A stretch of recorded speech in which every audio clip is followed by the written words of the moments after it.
Frères et sœurs bien-aimés, chers abonnés de la chaîne YouTube Les Pauvres de Jérusalem, bonjour. Nous sommes au mois de mai, mois dédié à la Vierge Marie.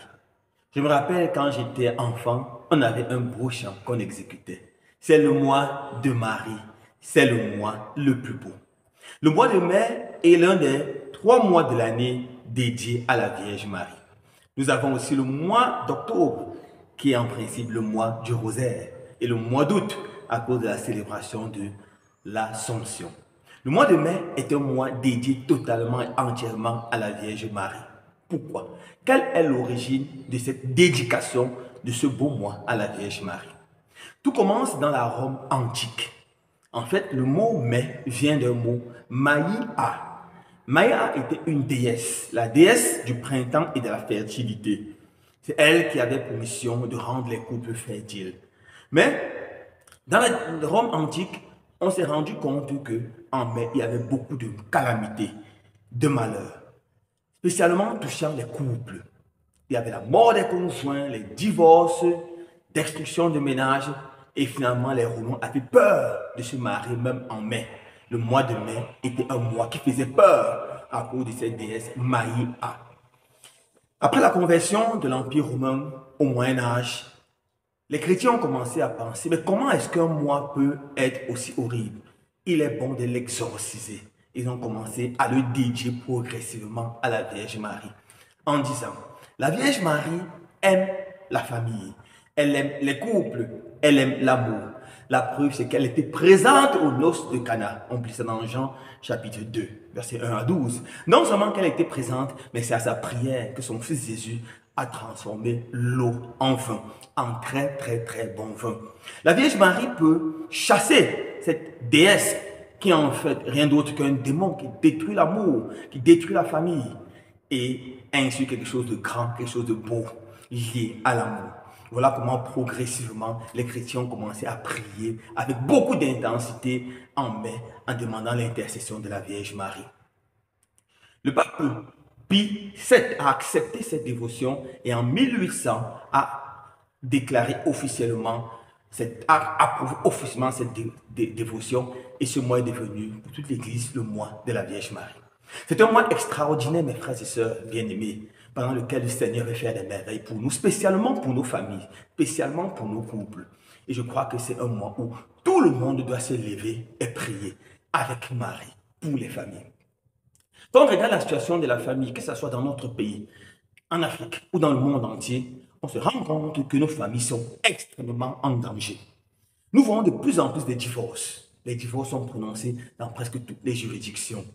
Nous voyons des familles où des frères et sœurs ne se parlent pas. On voit la haine dans les familles, peut-être à cause des problèmes de biens, problèmes d'héritage. Nous voyons des couples qui se détruisent à cause d'intoxication à gauche, à droite. Mais nous assistons aussi à des personnes qui sont veuves trop tôt, ou des femmes qui sont veuves trop tôt. Est-ce là la volonté de Dieu? Absolument pas. La volonté de Dieu, c'est que l'homme et la femme vivent ensemble jusqu'à leur plus vieil âge. On voit ça dans la prière de Tobie et de Sarah. Sarah, dans sa belle prière, demande au Seigneur de les bénir, de les garder ensemble jusqu'à leur vieillesse. C'est ça la volonté du Seigneur pour tous les couples. Alors, pendant ce mois de mai, je vous invite, mes frères et sœurs, tous à prendre vos chapelets. Et avec la Vierge Marie, prions pour nos couples. Prions pour nos familles. Prions pour que le mariage ne meure pas. Nous avons des ONG aujourd'hui terribles qui luttent contre la famille et contre le mariage. Nous avons les grands lobbies LGBT qui vont proposer l'homosexualité. Le but, c'est de détruire la famille. Comment est-ce qu'un homme et un homme peuvent se marier? Comment est-ce qu'une femme et une femme peuvent se marier? C'est quelle famille ça? Ils veulent attaquer ce que nous, on a connaît comme famille classique. Nous devons beaucoup prier. Chacun vient d'une famille. Et dans beaucoup de nos familles, il y a tellement de difficultés. J'ai même seulement dit, une famille normale, c'est une famille avec des difficultés. Mais une famille chrétienne, c'est une famille qui réussit à dépasser ces difficultés et aller main dans la main, avancer ensemble. Et la Vierge Marie est à vos côtés. Ce qui avait béni le mariage à Cana en Galilée, c'est qu'ils avaient invité 2 personnes spéciales, Marie et Jésus. Et ces yeux ont changé tout. Jésus est capable de changer le sale de nos divisions en vin nouveau de l'amour et de l'unité. Jésus est capable de transformer, de rendre nos familles grandes, de rendre nos familles belles.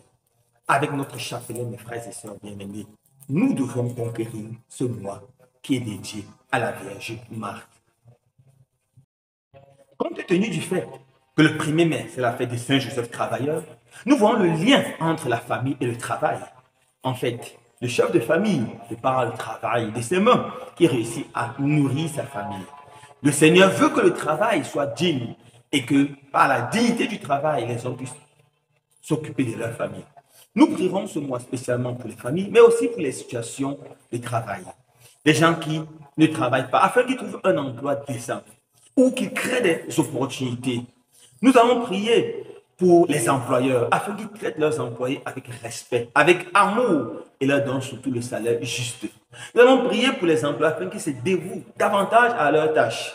Nous allons prier, frères et sœurs bien-aimés, afin qu'il y ait plus de dignité dans le travail. N'oublions pas, famille et travail vont ensemble. Concernant la famille, nous allons prier pour qu'il y ait l'unité, l'amour dans les couples, pour qu'il n'y ait plus de divorce. Nous allons prier aussi pour tous frères et sœurs qui ne sont pas encore mariés, qui aspirent au mariage. Comment allons-nous faire concrètement?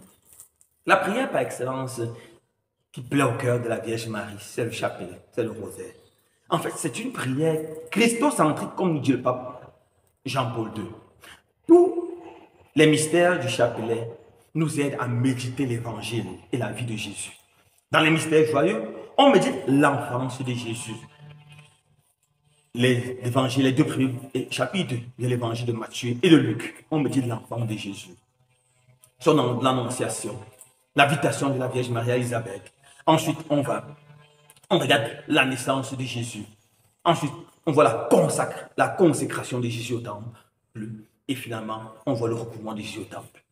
Dans les mystères lumineux, on médite le mystère, la vie publique de Jésus. Les 3 années extraordinaires qu'il a passées sur cette terre en prêchant la bonne nouvelle, le temps de son ministère public. Le premier mystère, on commence par son baptême. Jésus, rempli du Saint-Esprit, va commencer à prêcher un peu partout la bonne nouvelle. Ensuite, on s'arrête à ce beau miracle qui s'est passé à Cana, en Galilée. La transformation de l'eau en vin, par l'intercession de la Vierge Marie. Puis, nous nous arrêtons à la proclamation de l'évangile. Convertissez-vous et croyez à la bonne nouvelle. Voilà le cœur du message que Jésus a annoncé pendant 3 ans.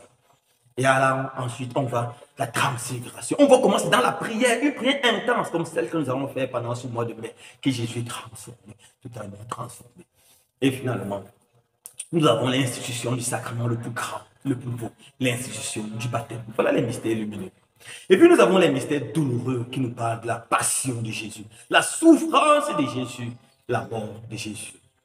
Et nous concluons par les mystères glorieux qui nous parlent de la résurrection, car le premier mystère de c'est la résurrection. Jésus est ressuscité entre les morts. Et puis au deuxième mystère, il monte au ciel et siège à la droite du Père. Et au troisième, il nous envoie l'Esprit Saint, l'Esprit de Pentecôte. Je vous invite, mes frères et sœurs bien-aimés, pendant ce mois, à prier le chapelet chaque jour. C'est le grand défi que je vous donne. Ceux qui n'ont pas encore l'habitude, vous pouvez le faire en plusieurs moments de la journée. Le matin, vous commencez et vous faites 1 ou 2 dizaines. À midi, vous pouvez faire 1 dizaine. Et le soir, avant de vous endormir, vous faites 2 dizaines. Ceux qui peuvent faire d'un trait, faites-le. Priez pour vos familles. Priez pour d'autres familles. Priez pour que les personnes trouvent le travail. Dans une semaine, je ferai une autre vidéo parce que ce mois de mai est spécial pour nous. Nous allons célébrer la Pentecôte, qui est la descente du Saint-Esprit. Et la Pentecôte n'est pas simplement une fête, parce que c'est quelque chose qui se renouvelle. Le Seigneur veut donner son Esprit Saint au monde entier, à chacun et chacune d'entre nous. Et rappelez-vous, au Sénat, la Vierge Marie était avec les apôtres, priait pour demander l'Esprit Saint. Nous allons préparer cette neuvaine à la Pentecôte. Mais le 20 mai, c'est la fête nationale de notre pays. Notre pays, plus que jamais, a besoin de la grâce de Dieu, a besoin de l'intercession de la Vierge Marie. La semaine prochaine, nous parlerons un peu de cela. De la neuvaine, pour préparer la Pentecôte pour le Cameroun et pour toute l'Afrique. Nous demanderons au Seigneur par l'instant de la Vierge Marie de faire les merveilles pour nous. Alors mes frères, mes sœurs bien-aimés, tout le monde avec son chapelet en main, avec la Vierge Marie, recevons toutes les grâces et les bénédictions en ce mois de mai. Que le Seigneur vous bénisse. N'oubliez pas de vous abonner, de liker et de partager. Partagez cette vidéo afin que beaucoup de gens découvrent la grandeur de cette maman. Que beaucoup de gens apprennent à la prier et en la priant reçoivent des bénédictions extraordinaires. Que le Seigneur vous bénisse. Ciao.